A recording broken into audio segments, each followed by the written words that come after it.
Assalamualaikum warahmatullahi wabarakatuh. Jumpa kembali di channel Suketireng dengan saya Mang Dayung. Di kesempatan kali ini, saya akan bawakan sebuah cerita yang berjudul Wajah-Wajah Setan, karya Abdullah Hararab. Tentunya tak usah berlama-lama lagi, langsung saja kita masuk ke ceritanya.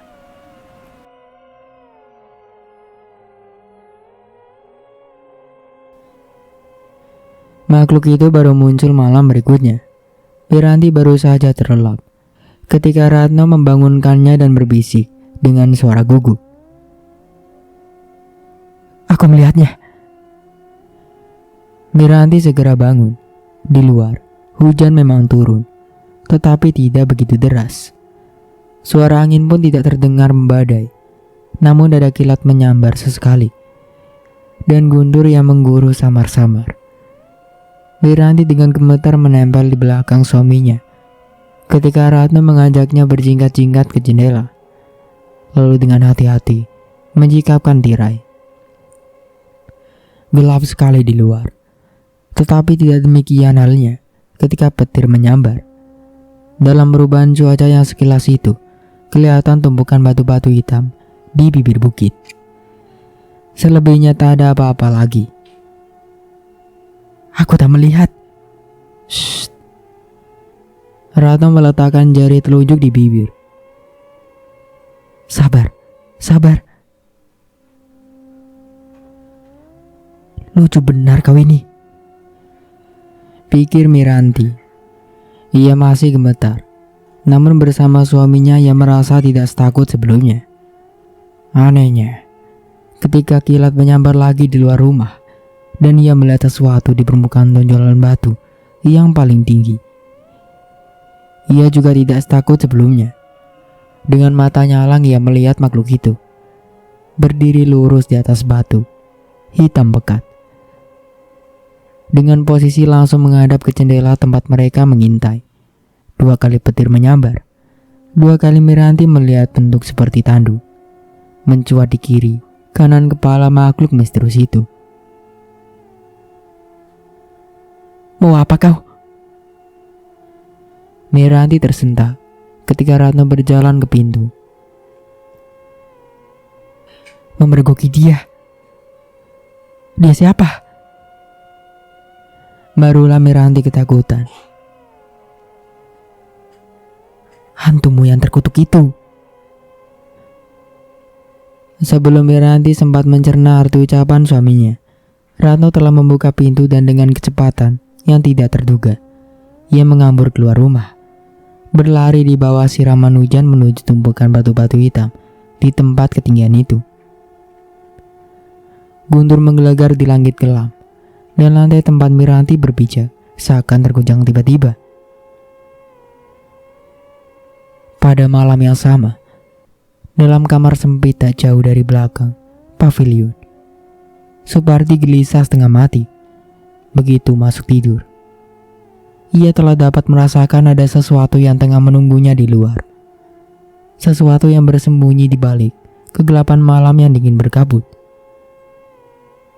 Sekali ia buka pintu atau jendela, ia pasti langsung diterkam, dicekik, dicabik-cabik. Dan kalau itu terjadi, ia tahu pula bahwa ia tidak akan mampu melakukan perlawanan. Sore tadi, perasaan itu belum timbul. Ia sengaja menemui kedua majikannya, mengutarakan niat, minta berhenti, baik sebagai pelayan maupun pengurus kebun. Tentu saja suami istri Pak Kutil kaget bukan kepala. Lama kedua majikannya saling bertukar pandang, sebelum Pak Kutil membuka mulut. "Begitu mendadak. Astaga, apakah kami telah mengecewakan kau selama ini, Pardi?" "Saya cukup puas, Juragan." "Lantas?" Saya bermaksud menikah dalam waktu dekat ini." Supardi mengakui dengan malu-malu. Ia harapkan pengakuannya yang terus terang itu dapat menggembirakan hati kedua majikannya. Nyatanya tidak. Pak Kutil tertegun dan Bu Endah kelihatan bingung. Majikannya yang lelaki menarik nafas panjang. Jadi, kau ada kemajuan. Bagus, kami senang mendengarnya.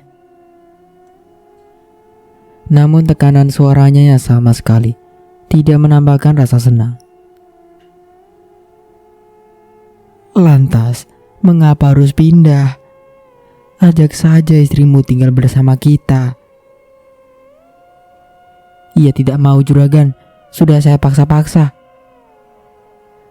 Mengapa?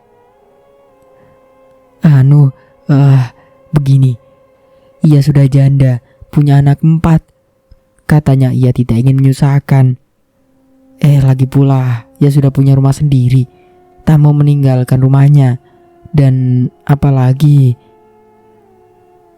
haruskah diceritakan Supardi? Perempuan itu telah mengajaknya tinggal bersama. Dengan syarat Supardi mau meninggalkan sifat-sifat buruknya selama ini.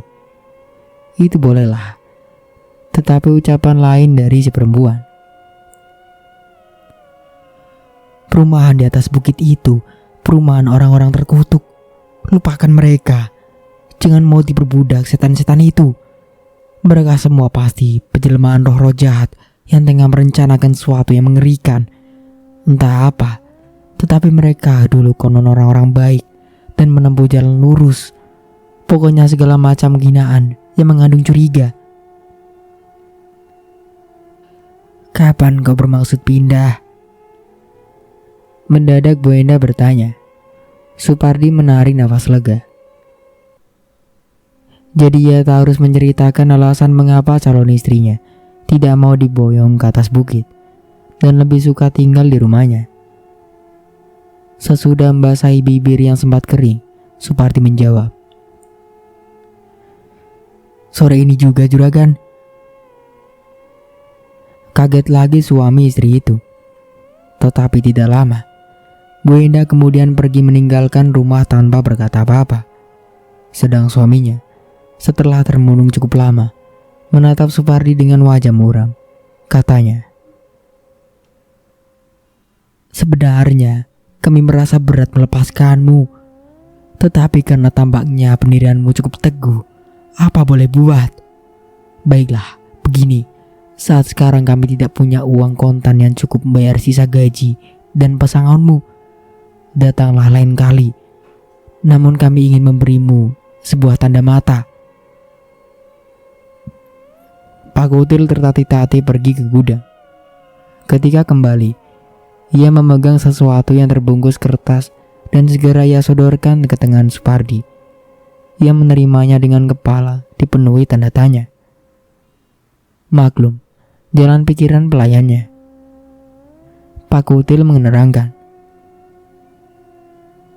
Hanya sebuah topeng, tetapi dibuat dari bahan karet yang kuat dan dirias sangat menarik. Ini yang terbaik dari semua topeng yang ada dalam persediaan kita. Mengapa kau gelisah? Wajahmu pun tampak pucat. Kamu sakit? Hanya sedikit pusing juragan. Perlu kuantar ke rumah Pak Subagio? Tidak juragan, terima kasih. Saya akan sembuh segera. Supardi kemudian pamit dan berjalan meninggalkan rumah induk dengan langkah goyah dan tangan yang seakan terbakar selama memegang tanda kenang-kenangan itu. Topeng karet, pikirnya dengan cemas. Topeng yang berbau kematian, topeng berbau maksiat, topeng yang pantas dipergunakan manusia-manusia darjana yang telah melupakan Tuhan.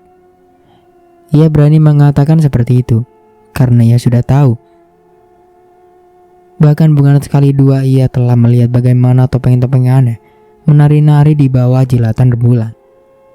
Di antara suara-suara nyanyian yang bergaung, menakutkan tengah malam buta, melengkapi upacara-upacara ganjil yang kadang-kadang sempat mengalirkan darah manusia. Sambil tersuruk-suruk menuju kamar pondoknya, Supardi menatap kegelapan malam yang dingin berkabut. Tiba-tiba ia merasa takut, dan topeng di tangannya seperti bergerak-gerak. Karena tidak tahu lagi, Ia buang topeng yang dibungkus kertas itu jauh-jauh. Entah kemana ia tidak peduli. Yang penting, sejauh tangannya mampu melemparkannya. Kemudian dia pun lari terbirit-birit memasuki kamar pondokannya. Ia hampir menjerit karena panik dan takut. Manakala pintu susah sekali terbuka. Rupanya kunci pintu kali ini mengulah. Sambil terus berusaha mendorong, mengangkat, menekan dan menarik pegangan pintu supaya kunci pas masuk di lubangnya. Mata Supardi liar jelalatan, kian kemari. Takut kalau-kalau ada sesuatu yang menguntitnya diam-diam. Akhirnya pun terbuka juga. Ia menerobos masuk seketika dan membanting pintu sampai tertutup dan menguncinya rapat-rapat. Namun, toh terbaring di tempat tidurnya. Tak mendatangkan perasaan aman. Siapa tahu, apa yang ia takutkan telah sempat mengikutinya sampai ke dalam. Ketika tadi ia membuka pintu dan kini bersembunyi di kolong ranjang atau di bawah lemari, ia biarkan lampu menyala terang benderang dan mencoba tidur. Tidak ada sesuatu yang perlu ia takutkan di kamarnya. Yang ia khawatirkan justru berada di luar rumah. Entah mengapa, ia merasa sangat yakin sesuatu telah mengintai diam-diam. Begitu topeng tadi ia lemparkan, sesuatu itu bahkan berusaha mengejarnya. Ketika ia membuka pintu, untung Supardi cukup cepat. Supardi sudah terbiasa dikejar-kejar orang. Jadi bahan olok-olok anak kecil, dilempari batu, dicap orang gila, dicemoohkan orang-orang tua. Dianggapnya makanan sehari-hari. Ia juga tidak merasa aneh kalau mendadak orang yang berpapasan meludahi mukanya begitu saja, tanpa sebab-sebab yang jelas. Pernah sekali, ia ketiduran di pos hansip, ngorok, melindur pula. Liurnya melalai lantai. Tanpa ia sadari, karena jijik, petugas ronda yang masuk pos haram menjamahnya. Tetapi ia harus dibangunkan. Maka orang-orang yang mau ronda saling berebut usul cara bagaimana yang paling mujarab membangunkan Supardi tanpa harus mengotori tubuh pakaian masing-masing. Diambilnya usul yang terbaik. Salah seorang yang paling muda, paling nakal dan dianggap paling jagoan, tampil ke depan. Ia berdiri mengangkangi Supardi yang tidur celentang. Menghadap ke mulut Supardi, ia menganggap seperti mulut buaya, siap menerkam bangkai. Orang tadi membuka celananya, lantas kencing sepuas-puas hati di comberan menganga itu. Tentu saja, minuman ajaib itu membuat Supardi terloncat. Ia mencak-mencak, namun tak dapat berbuat apa-apa, kecuali ngacir bagaimana anjing kurap disodori sapu lidi. Ia merasa terhina, tak pedak lagi. Tetapi ia belum pernah seterhina ketika ia pertama kali jatuh cinta. Supardi yang gelandangan, makan bagaimana belas kasihan orang tidur, bagaimana belas kasihan alam. Sungguh celaka. Ia jatuh cinta kepada perawan yang jadi bunga desa. Lebih celaka lagi, perawan itu putri tunggal, anak sebiji wayang Pak Lurah yang terkenal kaya raya. Pemuda-pemuda tampan, berkedudukan dan berperangkat terhormat, terbang di sekeliling bunga desa itu. Termasuk anak Pak Camat sendiri yang pernah mengencingi Supardi. Tahu diri, Supardi hanya berani mengintip sang kekasih dari kejauhan. Sembunyi secepat-cepatnya kalau ada yang melihat, ada gelisah bagai cacing terperangkap di pasir kalau kebetulan sang kekasih melirik. Perempuan itu lebih terhina dan tersiksa lagi. Masa iya, gadis yang paling cantik dan paling kaya di desa dicintai Supardi? Begitulah, suatu senja, ketika ia mandi di kali, ia dipergoki Supardi mengintipnya dari balik semak belukar. Sutiningsih, perawan yang bunga desa itu, menjerit-jerit setinggi langit. Penduduk desa gempar, dan hampir setiap pemuda mengajukan balas jasa untuk menolong mencari siapa yang dimaksud si perawan ketika ia lari terbirit-birit. Hantu kudisan, anjing gurap yang tak tahu ibu bapak, babi, ular kadal dan segala macam itu. Bujur Supardi tahu gelagat. Ia keburu meloloskan diri, lari ke tengah-tengah hutan belantara. Sakit hatinya tidak terperi setelah melewati rawa-rawa yang penuh ular dan kalajengking. Ia selamat pula mendaki bukit Batu Karang yang dihuni binatang-binatang buas. Tanpa ia sadari, akhirnya ia jatuh tertidur di puncak bukit. Tepat di bibir jurang berbatu-batu curam, tumpukan batu-batu besar hitam yang menjulang ke langit kelam, seolah memberikan dia perlindungan yang penuh kasih. Dan batu ceper berbentuk altar yang ia tiduri jadilah ranjangnya yang paling nyaman. Dalam tidurnya ia menangis, meratap beriba-iba. Oh setan, oh segala dedemit, kasihani aku, bantulah aku mendapatkan gadisku. Hanya kau yang kupuja.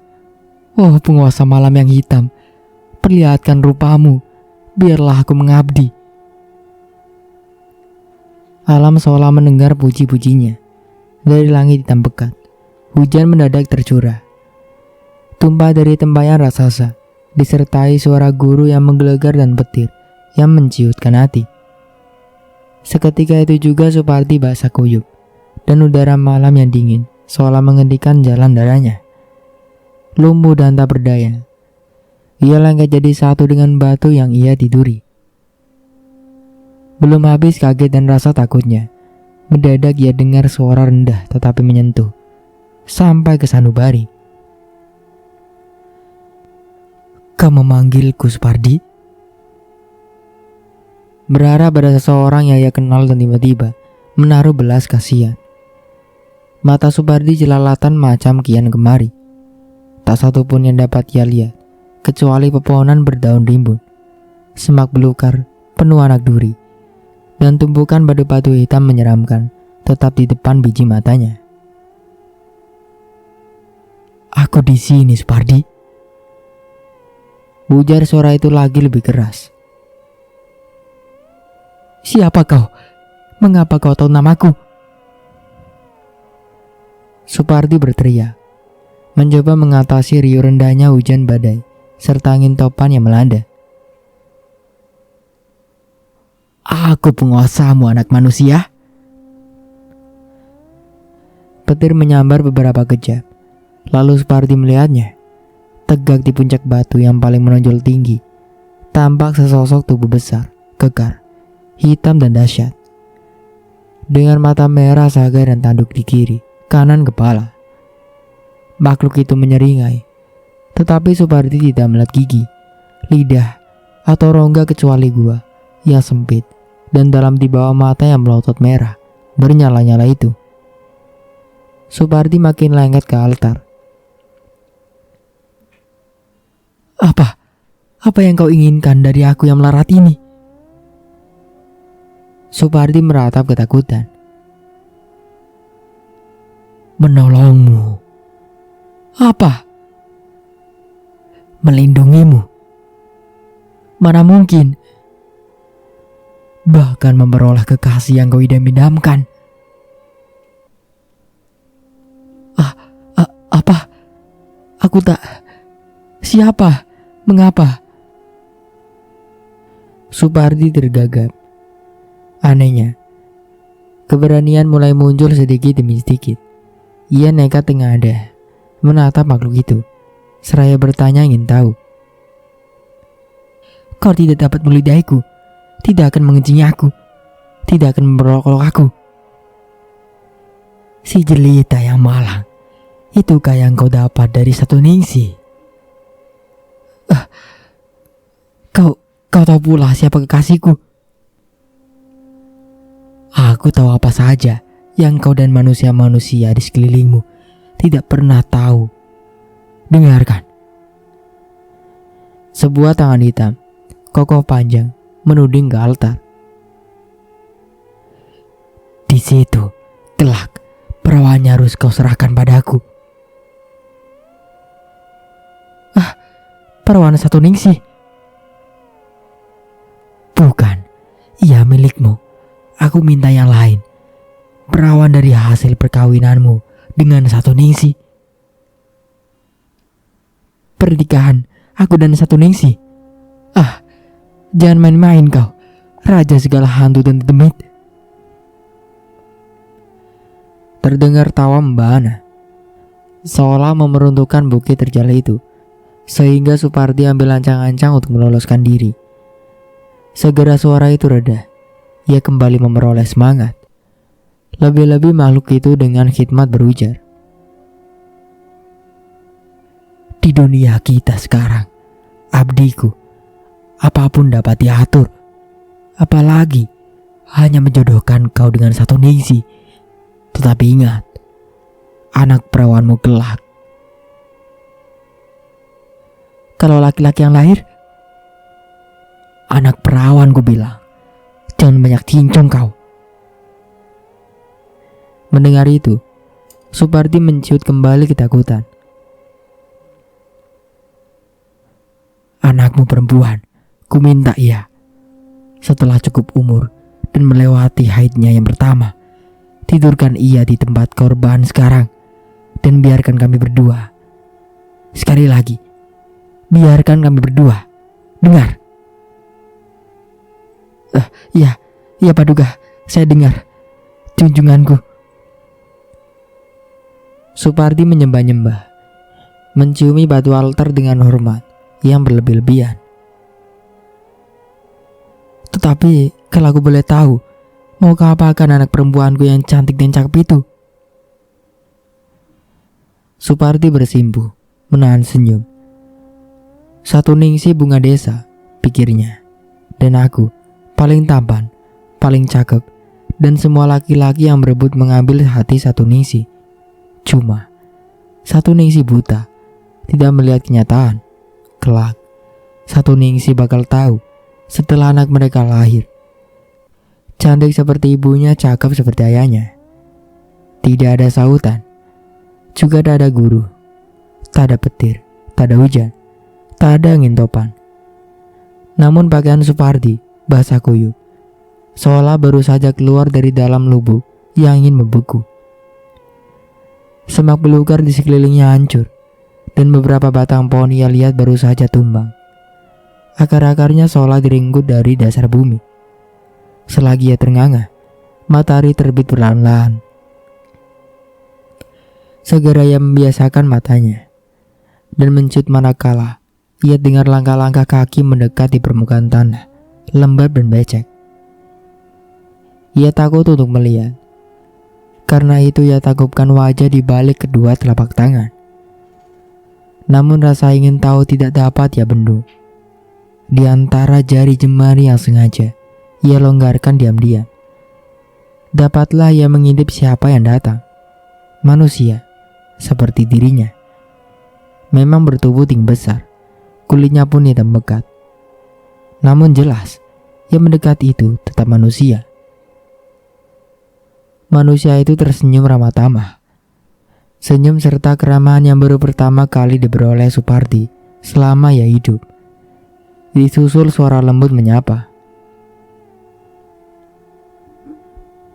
Siapa kau, anakku? Supardi menurunkan tangan, menyebutkan namanya dengan bimbang. Apa kerjaanmu di situ? Supardi hampir saja buka mulut mau menceritakan pengalamannya, tetapi mendadak ia ingat. Orang di hadapannya juga laki-laki seperti dirinya, seperti pemuda-pemuda yang dibencinya. Mana tahu, orang itu tertarik dan lantas jatuh cinta pula pada Satu Ningsi. Lebih baik ia simpan saja cerita ini untuk dirinya sendiri. Sebagaimana ia ingin memiliki Satu Ningsi untuk diri sendiri pula. Maka, lama kemudian, ia baru menjawab. Aku kesasar karena tak ada tempat berteduh. Anakku yang malang, kasihan. Di bawah hujan lebat dan angin puting beliung seperti tadi, kau tentunya sangat kedinginan. Apakah kau lapar? Bergolak seketika perut Supardi. Liurnya meleleh seketika. Ia memang mencium bau masakan yang merangsang hidung. Entah dari mana datangnya. Begitupun, Supardi merasa perlu hati-hati. Barangkali saja orang ini utusan dari desa, bermaksud meracunnya, supaya ia gagal mendapatkan satu ningsi. "Bapak siapa?" Ia bertanya curiga. "Abu, panggil saja Abu Lahubi Purwadi. Aku tinggal tak jauh dari sini. Mau ikut?" Tatap mata tajam yang penuh walas asih itu mau tak mau membuat Supardi hanya menurut bagai kerbau dicocok hidung. Bau masakannya semakin serono, melimbungkan tubuhnya. Orang yang minta dipanggil Pak Abu itu lantas bantu memapa Supardi ke rumah tempat tinggalnya. Ternyata di daerah perbukitan yang setahu Supardi jarang dicamah orang-orang desanya itu, terdapat sebuah bangunan tua, mungkin bekas peninggalan Belanda. Dengan jalan berbau yang sudah ditumbuhi semak belukar. Pepohonan rimbun menuangi rumah itu, sehingga matahari pun tak mampu melihatnya. Hampir seluruh bidang tembok sudah ditumbuhi lumut serta benalu yang menyemak. Beberapa bagian malah sudah runtuh. Di sana sini terdapat sarang segala macam binatang, dari laba-laba, tikus, sampai ke babi-babi hutan. Tertegun Supardi menatap rumah itu. "Bapak tinggal di sini?" Ia berbisik, tak percaya. "Sebenarnya belum lama. Aku pendatang dari daerah jauh seperti kau. Kebetulan aku nyasar di sini. Kutemukan rumah ini dan kurasa tempatnya cocok untuk didiami. Mana harganya murah pula." Lelaki itu tersenyum. Ia menatap dalam-dalam ke wajah Supardi, baru melanjutkan. "Kalau kau mau tinggal denganku, kita dapat mempercantiknya, bukan?" Rumah itu memang dapat mereka percantik. Dengan jalan membersihkan apa saja yang tak pantas terlihat di tempat tinggal yang khusus buat manusia. Mereka juga dapat memperbaiki beberapa bagian yang rusak dengan bahan baku yang seadanya. Tetapi untuk membuatnya lebih cantik, jelas tidak mungkin. "Aku cuma seorang tua yang miskin, anakku." Begitu suatu hari Pak Abu berujar. Dan itulah sebabnya mereka harus puas menempati rumah yang tampak seadanya itu. "Maklum, cuma seorang pensiunan kecil. Kuharap kau betah di rumah bobrok ini. Untuk sekedar makan dan tempat bernaung dari panas dan hujan, lumayan bukan?" Itu saja yang pernah diketahui Supardi mengenai pribadi Pak Abu Lahuba Purwadijaya, seorang tua miskin yang hidup dari uang pensiun yang tak seberapa. Pensiun apa? Pak Abu tak pernah menceritakan, dan Supardi segan pula bertanya. Tak ada hal lain lagi yang dapat dikorek dan diketahui Supardi, kecuali Pak Abu suka menyendiri di sebuah kamar tertutup. Tidak mau diusik, tidak mau diganggu oleh apapun. Meski hanya suara langkah kaki Supardi berjinggat-jinggat melewati pintu kamarnya. Sebaliknya, Pak Abu mengetahui banyak hal dari cerita Supardi. Dengan gembira, Supardi yang ketika itu berusia sekitar 16 tahun dan merasa punya seorang sahabat sekaligus majikan yang baik untuk pertama kalinya mengisahkan riwayatnya sendiri yang penuh penderitaan. Ia tidak tahu asal-usulnya yang sesungguhnya. Lebih banyak ia tahu dari gunjingan orang. Konon, ia lahir di luar nikah. Ayahnya bekas perampok yang diajar orang ketika ketahuan membuntingi gadis anak orang baik-baik. Dalam keadaan babak belur, ayahnya berusaha melarikan diri dari keroyokan penduduk. Ia terjun ke sungai yang tengah dilanda banjir, kemudian hanyut. Sejak itu kabar berita tentang ayahnya tidak pernah lagi didengar. ia dianggap sudah mati. Kalau tidak dimangsa buaya, tentulah dimangsa hantu sungai yang lain. Ibunya sendiri diusir dari kampung. Perempuan itu memboyong perut buntingnya pergi ke hutan, bersembunyi di bagian hutan berawa-rawa.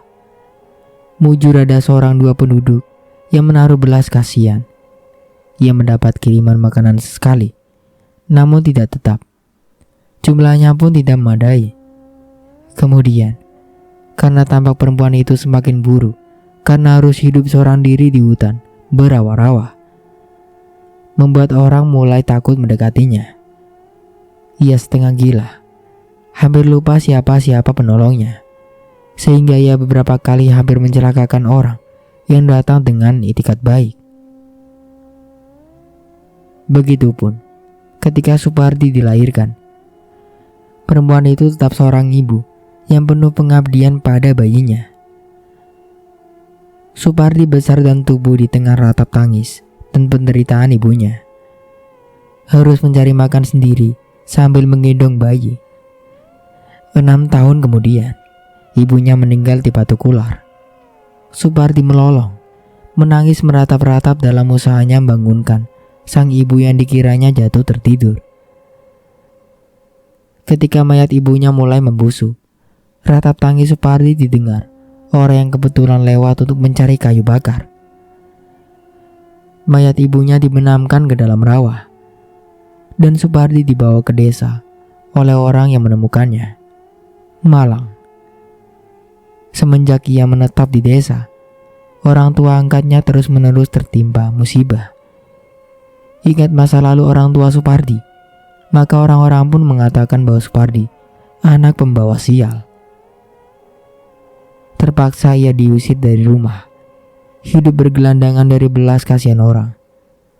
Yang paling banyak ia peroleh selain makan sisa, tentu saja umpatan cerca dan caci maki. Tidak terhitung lagi hinaan-hinaan fisik. Begitulah ia tumbuh menjadi dewasa, dibesarkan oleh belas kasihan yang bercampur penghinaan. Tak heran mengapa satu ningsih demikian gempar begitu gadis itu mengetahui Supardi telah jatuh cinta kepadanya.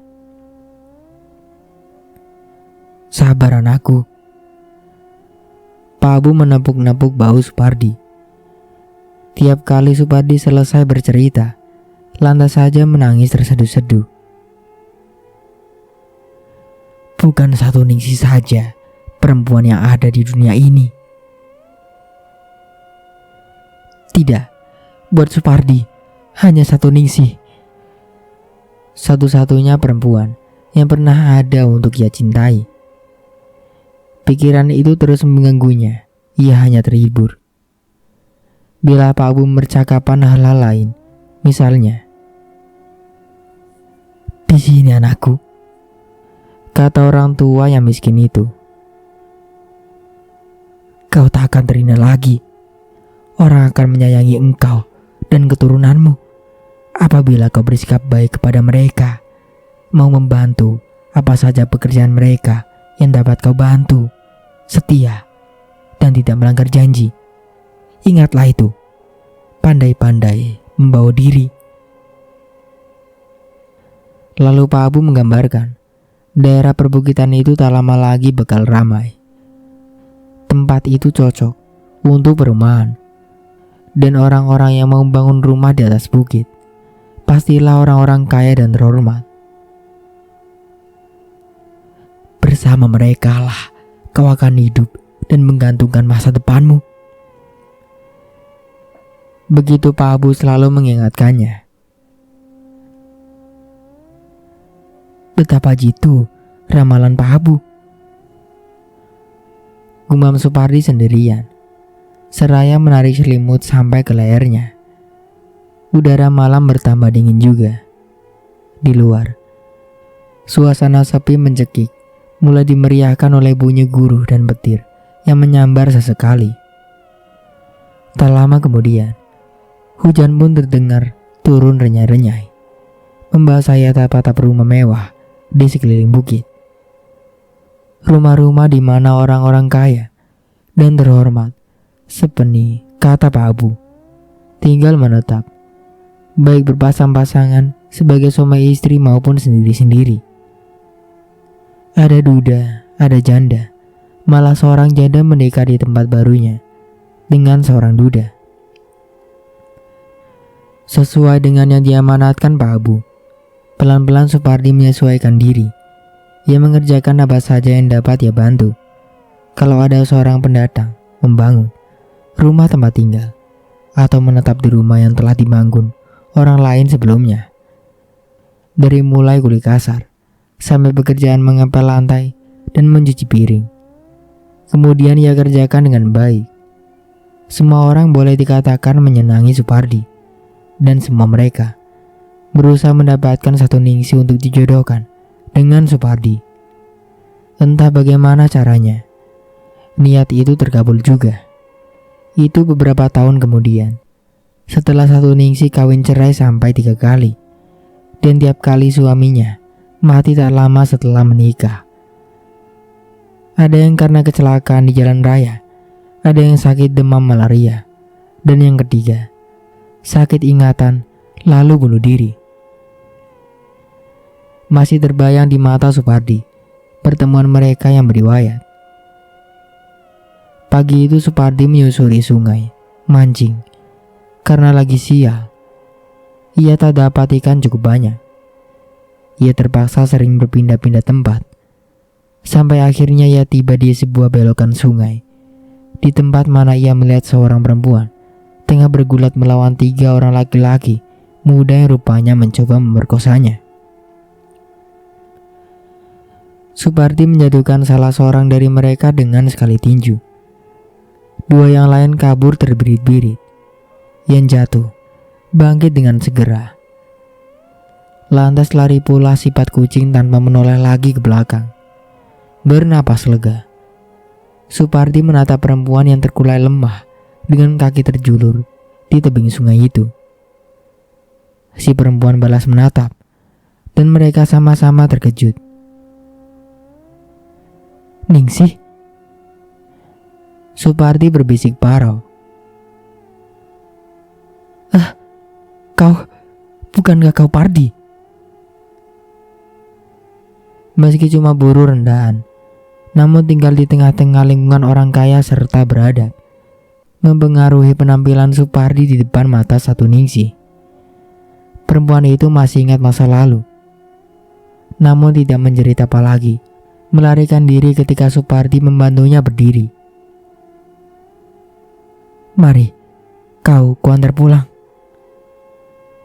Supardi mendesah dengan suara gemetar. Dalam perjalanan pulang, ia mengulangi apa yang sekian tahun sebelumnya pernah ingin utarakan kepada satu ningsih. "Ningsih, maukah kau kawin denganku?" Tanya saja pada Abah." Suti Ningsih menjawab tanpa ragu-ragu. Bukan Supardi yang pergi melamar, melainkan Pak Abu yang telah diangkat sebagai kepala kampung di atas bukit. Ditemani oleh 2-3 orang tetangga berwajah dan berpakaian sama mentereng. Lamaran itu dengan sendirinya diterima sekali jadi, dengan catatan orang tua Suti Ningsih tidak bertanggung jawab kalau Suti Ningsih menjanda untuk keempat kalinya. Pernikahan itu berlangsung di atas bukit, diiringi doa-doa yang aneh. Pak Kutil menyediakan pavilion rumahnya untuk ditempati Supardi dan istrinya. Sebelum mereka naik ranjang di malam pertama, Pak Kutil yang suka usil berbisik di telinga Supardi.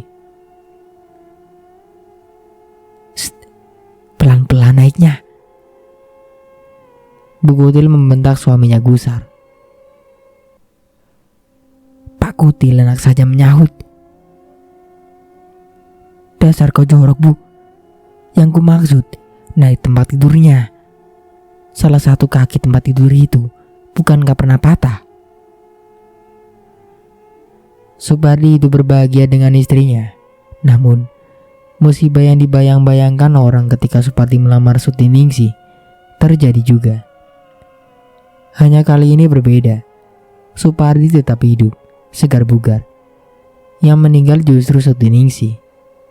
Ketika satu-satunya anak mereka, bocah perempuan lucu dan cantik, baru saja belajar berjalan, meninggalnya Suti-Ningsih terasa menyakitkan hati. Tetapi karena kehadiran si kecil Pertinah, sedikit banyak dapat menolong penderitaan Supardi. Lain halnya dengan orang tua Suti-Ningsih. Mereka tak dapat menanggung kesedihan ditinggal mati anak kesayangan mereka. Apalagi mereka pernah berharap kalau toh ada yang mati, hendaklah bukan Suti-Ningsih, seperti pernah terjadi pada 3 kali perkawinannya sebelum itu. Kedua mertua Supardi meninggal saling susul menyusul, tak lama setelah Suti-Ningsih pergi ke alam baka. Kucukupkan ceritanya sampai di sini. Saya Mang Dayun pamit undur diri. Kurang lebihnya mohon maaf. Wassalamualaikum warahmatullahi wabarakatuh.